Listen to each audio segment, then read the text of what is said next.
Ndongera ndabasuje mwese abakunzi ba PK Media Pano bayikaze mu makuru agizwe kuri umugoroba mujye kugezwa na Samuel Baraka. Amakuru yacu araza gushingira kuri izi ngingo aho ndibuza kubabwira ko RIB yataye muri yombi abantu 16 barimo n'umuyobozi wa Inguvu Gin Limited.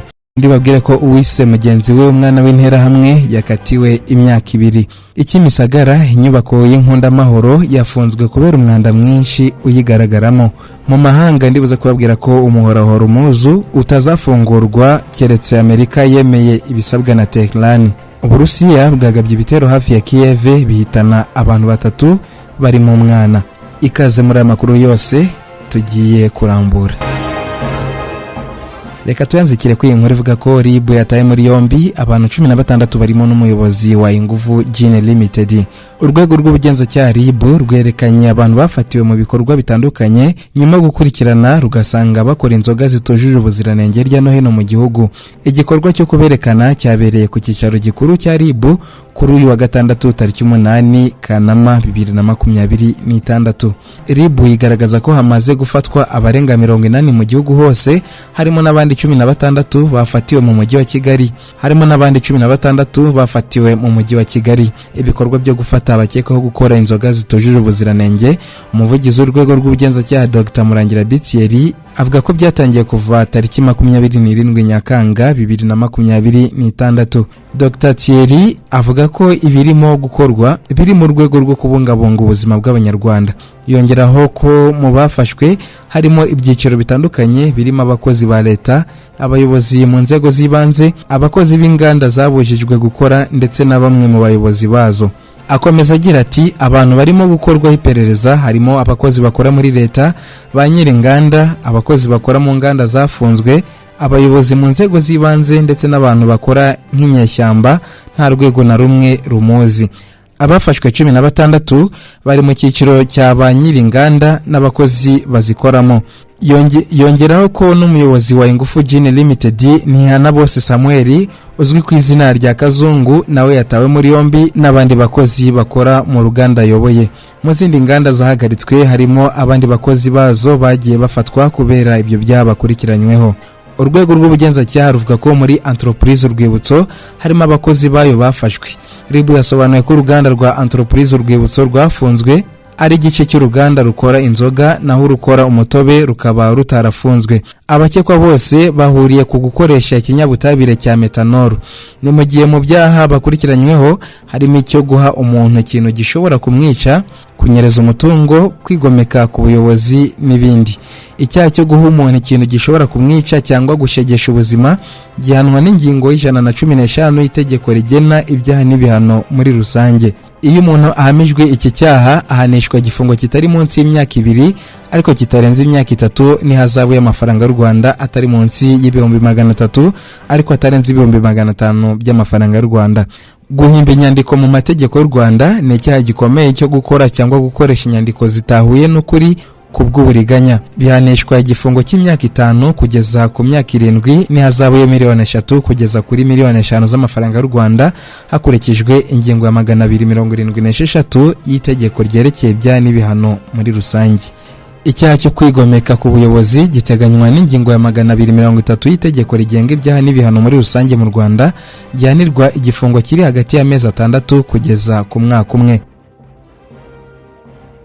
Dukomeje n'amakuru yacu, reka mbabwire inkuru ivuga ko uwise mugenzi we umwana w'intera hamwe yakatiwe imyaka 2. No umuturage wo mu murenge wa Mageragere watukiye mugenzi we mu ruhame ibitutsi nyandagazi birimo no kubinita umwana w'intera hamwe. Urukiko rw'ibanze rwa Nyarugenge rwamukatiye igifungo cy'imyaka 2 harimo umwaka 1 usubitswe. Uru rubanza rwaburanishijwe mu mizi tariki 29 Kamena 2026 rwasomwe kuwa gatanu tariki ya 31 Nyakanga 2026 nk'uko umwanzuro w'uru rubanza igihe ifitiye kopi ubigaragaza. Ibi byaha uyu muturage yarakurikiranyweho byabereye mu murenge wa Mageragere, akagari ka Kankuba, umudugudu wa Nyarumaga mu karere ka Nyarugenge. Kuwa 17 Mata 2026 Hasingizimana Gracier uzwi nka Seifu yatanze ikirego ariko umuturanyi we ko yamubwiye amagambo arimo ibikangisho ko azamuca umutwe afatanyije n'umugabo we hanyuma akawumanika nk'uko baciye wa Gaddafi. Yasobanuye kandi ko umuturanyi wa mutuka amubwira amagambo mabi aho amwita mayibobo, akamwita umusangwisi ndetse no kumwita umwana w'interahamwe. Yavuze ko amuvangura kubera idini rye asengeramo, aho amwita ikihebe cya Boko Haram na Al-Shabaab kubera ko ari umuyisilamu. Ahasingizwa Imana kandi yanavuze ko uregwa amutuka ibitutsi nyandagazi kuri nyina, aho amubwira ko azamurisha imyanya y'ibanga y'umubyeyi we. Uyu muturanyi we kandi ayobora amazi ava ku nzu ye akayayobora iwe, akamusenyera urupangu ndetse ubuyobozi bukabimubaza ariko akabikora ubugira kabiri. Ikindi ngo cyamubabaje ni ukuba ngo mu gitondo abyuka agasanga yajugunye amazirantoki mu rugo rwe. Mukagahima yaburanye ahakana ibi byaha, akavuga ko Hasingizwa Imana amubeshyera ko aho batuye ahamaze igihe kinini kandi nta wundi muturage bigeze bagirana ikibazo. Raporo yakozwe n'inzego z'ibanze ndetse n'abatangabuhamya bose bahamije ko Mukagahima yatutse Hasingizwa Imana ndetse anamubwira amagambo mabi, bahamije ko atari ubwa mbere uyu muturage aregwa ibyaha nk'ibi. Urukiko rw'ibanze rwa Nyarugenge rwemeje ko ikirego cyatanzwe n'ubushinjacyaha gifite ishingiro, rwemeje ko Mukagahima Donata ahamwa n'icyaha cyo gukoresha ibikangisho n'icyaha cyo gutukana mu ruhame. Urukiko rwahanishije Mukagahima Donata igihano cy'igifungo cy'imyaka 2, agasubikirwa umwaka umwe mu gihe cy'umwaka umwe, undi umwaka umwe akawurangiriza mu igororero no gutanga ihazabu ingana n'amafaranga y'u Rwanda 500. Urukiko kandi rwategetse ko Mukagahima Donata aha Hasingizwa Imana Gratien indishyi zose hamwe zingana na $1,210,000 by'amafaranga y'u Rwanda.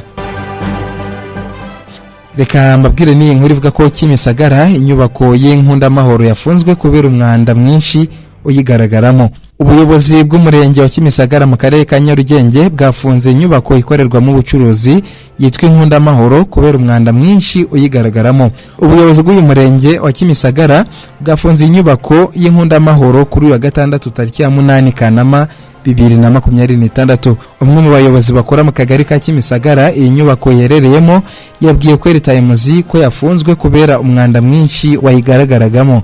Yagize ati yafunzwe n'ubuyobozi bw'umurenge wa Kimisagara kubera umwanda mwinshi wayigaragaragamo.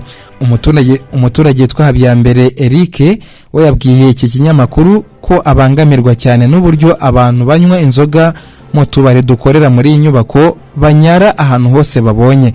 Atusanga abasinzi bose bihagarika ahantu hose babonye, cyane cyane muri za korodoro, kandi ubona ko babiterwa nuko tubari twinshi tuba muri iriya nyubako nta bwiherero tugira, yewe n'ubugira ubwiherero kubujyamo bisaba ko umuntu yishyura. Yongeyeho ko na bamwe mu bagore bacururiza muri iyi nyubako y'Inkundamahoro biganjemo abazunguzayi bagira umwanda ukabije cyane. Abakora muri iyi nyubako y'Inkundamahoro bo bashinja kampani yatsindiye isoko ryo kuyikoramo isuku ngo kuko itayikora nk'uko bikwiye. Umwe yagize ati bakoropa rimwe na rimwe kandi nabyo babikora iyo ubuyobozi bwabateye hejuru.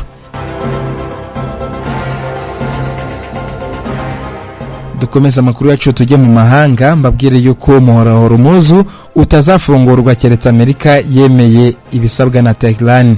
Iran yatangaje ko umuhora Hormuz utazafungurwa keretse Leta Zunze Ubumwe za Amerika zemeye ibisabwa na Tehran, ndetse igahagarika ibyo Iran ivuga ko ari ukwivanga mu biganiro bigamije gushakira umuti ikibazo cy'uruhererekane rw'amato muri uyu muhora. Umuvugizi w'ingabo z'abasirikare b'impinduramatwara ya Irani IRGC Sardar Mohebi yavuze ko icyemezo cyo gufungura umuhora Hormuz kizashingira ku ngamba n'amabwiriza byihariye byashyizweho na Irani. Mohebi yavuze ko ibyo bidafitanye isano n'ibiganiro Irani iri kugirana na Oman ku bijyanye no kongera urujya n'uruza rw'amato muri uyu muhora. Yagize ati umuhora Hormuz kuri Irani ntabwo ari inzira y'ubucuruzi bwo mu mazi gusa, ahubwo ni igice cy'imbaraga z'igihugu mu bijyanye n'ubutaka n'ingamba za gisirikare. Uyu muyobozi yavuze ko Irani izafungura uyu muhora igihe Amerika izaba yemeye byimazeyo ibyo Tehran isaba kandi ikareka kwivanga mu biganiro byo mu karere. Ku rundi ruhande, Minisitiri w'Ububanyi n'Amahanga wa Irani Abbas Araghchi yavuze ko Irani na Oman biri hafi cyane kumvikana ku buryo urujya n'uruza rw'amato rwakongera gusubukurwa muri Hormuz.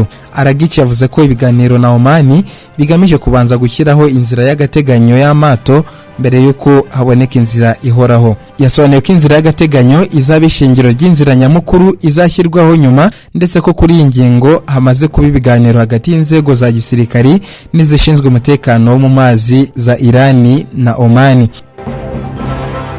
Dusoza amakuru yacu reka mbabwire inkuru ivuga ko Uburusiya bwagabye ibitero hafi ya Kiev bihitana abantu 3 barimo umwana. Abantu 3 barimo umwana bishwe mu bitero by'indege n'ibisasu Uburusiya bwagabye mu ijoro ryo kuwa gatanu rishyira kuwa gatandatu hafi y'umurwa mukuru wa Ukraine Kiev. Umuyobozi w'akarere ka Kiev Timuru Tikanchenko yavuze ko ibisasu bya misile bya balistike byibasiye agace ko mu burasirazuba bw'umurwa mukuru mu masaha ya kare yo kuwa gatandatu. Abaturage bo muri ako gace bavuze ko bumvise ibisasu bikomeye. Tikachenko yavuze ko ibyo bitero byahitanye abantu 3, abandi 3 barakomereka. Ibice by'ibisasu byaguye hasi byangiza inyubako z'amacumbi n'imodoka mu gihe indi nyubako yafashwe n'inkongi. Umuyobozi w'umujyi wa Kiev Vitali Klitschko yavuze ko abatabazi bari bahanganye n'inkongi z'umuriro zari zafashe inyubako imwe ndetse n'ikigega kibikwamo lisansi. Urwego rushinzwe ubutabazi muri Ukraine DSNS rwasohoye amafoto agaragaza igaraje, inyubako y'ubucuruzi ndetse n'indi nyubako biri gushya. Rwavuze ko hakomeje gukusanywa amakuru kugira ngo hamenyekane neza umubare w'abahitanywe n'ibitero. Reka mbashimire mwese rero, aha niho dusoreje amakuru yacu kuri PK Media Pano. Na amakuru mwagezwagaho nanjye Samuel Baraka. Amakuru yo nakagaruka kuri iyi channel.